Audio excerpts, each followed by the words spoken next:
இன்றே டவுன்லோட் செய்து உங்கள் ஃபேவரட் ஷோக்களை என்ஜாய் பண்ணுங்க. சிஸ்டர் சிஸ்டர் சிஸ்டர் சொல்லுங்கம்மா. துளசியை வர சொல்லுங்க. வெளியே தான் நிக்கிறாங்க. ஏதாவது வேணுமாமா? வர சொல்லுங்க. ஓகேமா.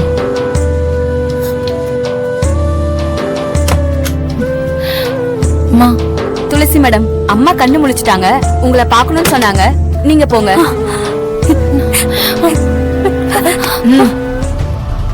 நீ பார்க்க வேண்டாம்.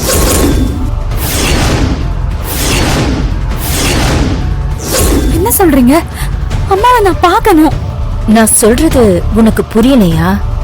நீ அவங்கள பார்க்க வேண்டாம். நான் பார்த்தேன். இப்போ என்ன? நான் ஏன் இப்ப பார்க்க கூடாது? துளசி, அம்மா சொன்ன ஏதாச்சும் காரணம் இருக்கும். பார்க்க கூடாதுன்னா பார்க்க வேண்டாம். புரிஞ்சுக்கோ. இல்ல, தப்பு பண்ணாதீங்க. நான் அம்மாவை பார்த்தே ஆகணும். நான் பார்க்காம இங்கிருந்து போக மாட்டேன். உண்மையிலேயே உன் மனசுல சிவா இல்லன்னு சொல்லுவியா? முட்டாள்தனமா பேசுற. இப்ப எதுக்கு அதை பத்தி பேசுற? சோ சிவா இன்னும் உன் மனசுல இருக்காரு, அப்படிதானே? ஜனனி, நீ படிச்சவதானே? என்ன சிச்சுவேஷன்ல இருக்கோம்? நீ என்ன பேசிட்டு இருக்க? கேக்குறதுக்கு பதில் சொல்லு. உன் மனசுல சிவா இருக்காரா இல்லையா? என் மனசுல இருக்கிற சிவா உன் புருஷன் கிடையாது. நஜத்துல இருக்கிற சிவாவும் கிடையாது. அப்போ சிவா மாமா இன்னும் உன் மனசுக்குள்ளதான் இருக்காரு, அப்படிதானே? மனசு என்ன செவரா எழுதி எழுதி அழிக்கிறதுக்கு? என்ன காதலிச்ச சிவா ஏன் மனசுக்குள்ள இருக்காரு? எந்த காலத்திலயும் அந்த சிவாக்கும் உன் புருஷன் சிவாக்கும் எந்த சம்பந்தமும் இல்ல.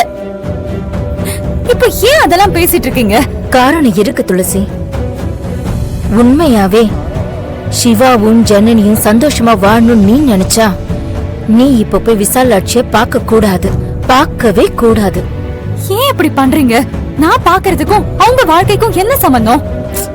சம்பந்தம் இருக்கு துளசி, பெரிய சம்பந்தம் இருக்கு. நீதான் ஆண்டிய காப்பாத்துனேன்னு எல்லாரும் சொல்றாங்க, டாக்டரே சொல்றாங்க. அது தெரிஞ்சா விசாலாட்சி ஆண்டிக்கு உன் மேல பாசம் இன்னும் அதிகமாயிடும். இங்க பாரு, இப்ப நீ உள்ள போய் பார்த்து நீயும் அழுது அண்ணியும் அழுதா ஒண்ணுக்குள்ள ஒன்னா 2 பேரும் ஒன்னாயிடுவீங்க. அப்புறம் உன்னை டைவர்ஸ் பண்ண வேண்டாம், ஜனனிய டைவர்ஸ் பண்ணுன்னு விசாலாட்சி கண்டிப்பா சிவா கிட்ட சொல்லுவாங்க. அதுதான் நீ உள்ள போய் அவங்கள பார்த்து நின்னுட்டு இருந்தா அதான் நடக்கும். என்னாச்சு உங்களுக்கு? ஏன் இப்படி விபரீதமா கற்பனை பண்ணிட்டு இருக்கீங்க? கற்பனை இல்ல, அதுதான் நடக்கும்.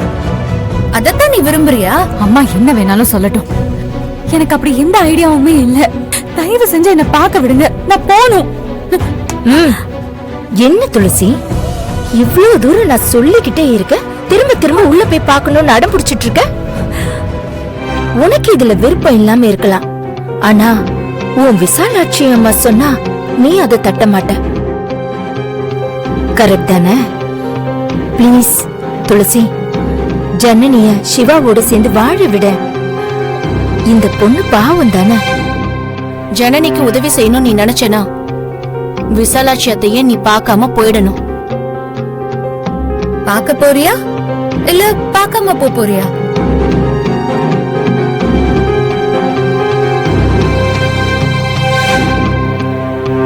துளசி ரொம்ப நல்ல பொண்ணு, பார்க்க உள்ள போக மாட்டா, எனக்கு தெரியும்.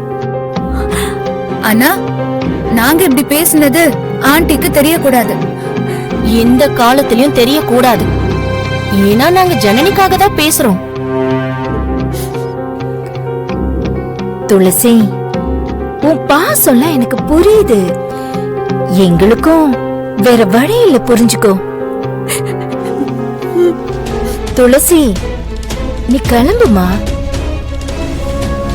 இந்தாங்கம்மா, காஃபி எடுத்துக்கோங்க. சித்தி கொடுங்க. துளசி, என்ன பண்ற? அவங்க எல்லாருக்கும் தான் காஃபி வாங்கிட்டு வந்த. நீங்க ஒண்ணும் பேச வேண்டாம், வாங்க. ஏய் வாங்க துளசி. அண்ணி, நல்லா இருக்கீங்கல்ல? இப்போ ஒன்னும் பிரச்சனை இல்லைல்ல? உடம்புக்கு ஒன்னும் பெயின்லாம் ஒன்னும் இல்லைல்ல? துளசி எங்க?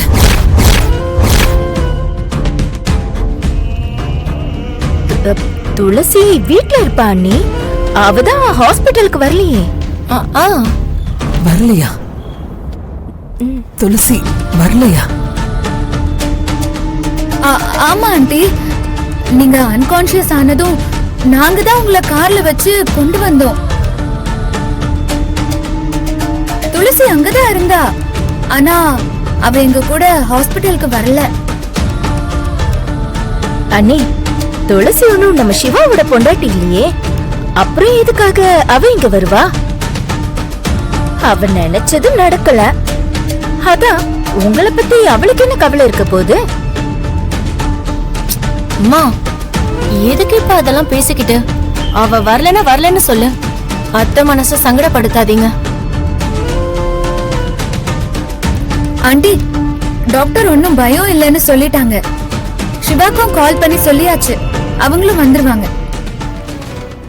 ஆமா அண்ணி, அண்ணன் கிட்ட நானே பேசிட்டேன். நீங்க நல்லா இருக்கீங்க, ஒண்ணும் பயப்பட வேண்டாம்னு சொல்லிட்டேன். அண்ணன், சிவா, காவேரி, பவானி எல்லாரும் அமராவதியை பார்த்துட்டு கிளம்பிட்டாங்களா அண்ணி? ஆமா ஆண்டி, அவங்க வரத்துக்குள்ள நம்ம வீட்டுக்கு போயிடலாம். நீங்க நார்மல் ஆயிட்டீங்க. ஏய், துளசி விடு. என்னடி ஒண்ணுமே சொல்லாம என்ன இழுத்துட்டு போயிட்டு இருக்க? கஷ்டப்பட்டு அந்த அம்மா உயிரை காப்பாத்துனல்ல, நல்லா இருக்காங்களான்னு ஒரு வார்த்தை கூட கேட்க வேண்டாமா? அவங்க என்ன நினைப்பாங்க உன்ன? அப்படி என்ன உனக்கு வீட்டுக்கு போற அவசரம்? நீங்க என்ன டாக்டரா? நீங்க என்ன பார்க்க போறீங்க? நீங்க பேசாம வாங்க சித்தி. என்னடி ஆச்சு உனக்கு? யாராவது ஏதாவது சொன்னாங்களா? யாரும் ஒன்னும் சொல்லல. வீட்டுக்கு போலாம். எனக்கு ஒரு மாதிரி தலையெல்லாம் சுத்துது, மயக்கமா இருக்கு. இத பாரு துளசி, இதுக்கு முன்னாடி நீ காரே ஓட்டுனது இல்லைன்னு சொன்ன, ஆனா காரை இவ்வளவு வேகமா ஓட்டிட்டு வந்த எப்படி? அதெல்லாம் நான் வீட்டுக்கு போய் விளக்கமா சொல்றேன் சித்தி, நீங்க வாங்க. இல்ல துளசி, நீ இவ்வளவு தூரம் காரை வேகமா ஓட்டிட்டு வரலன்னா அந்த அம்மாவை என்ன காப்பாத்திருக்கவே முடியாது. உனக்கு விசாலாட்சி அம்மாவை ரொம்ப பிடிக்கும்ல, அதனாலதான் நீ பதறி போயிட்ட. யாரா இருந்தாலும் அப்படிதான் பண்ணிருப்பேன். அவங்க என்ன எனக்கு அம்மாவா இல்ல மாமியாரா? என்ன துளசி நீ அப்படி பேசுற? இப்படி ரோட்ல நின்னு பேசாம வாங்க சித்தி. அந்த அம்மா கிட்ட ஒரு வார்த்தை பேசியிருந்தா நம்ம மனசுக்கு ஆறுதலா இருந்திருக்கும்ல. அவங்க எல்லாரும் இருக்காங்கல்ல, அவங்க பாத்துப்பாங்க. நம்ம யாரோ தானே, அவங்களுக்கு என்ன நம்ம சொந்தமா என்ன? இன்னும் 2 மாசம் தான், அதுக்கப்புறம் நம்ம போக வேண்டியதா இருக்கும். அவங்க கூடவே தான் நம்ம இருக்க முடியும். வாங்க போலாம். துளசி பொறுமையா இரு. துளசி, ஏ துளசி, நான் சொல்றத கேளு. ஐயோ, இந்த பொண்ணுக்கு என்னாச்சுன்னு தெரியலையே. துளசி நில்லு. துளசி கூப்பிடுறேன்ல. துளசி.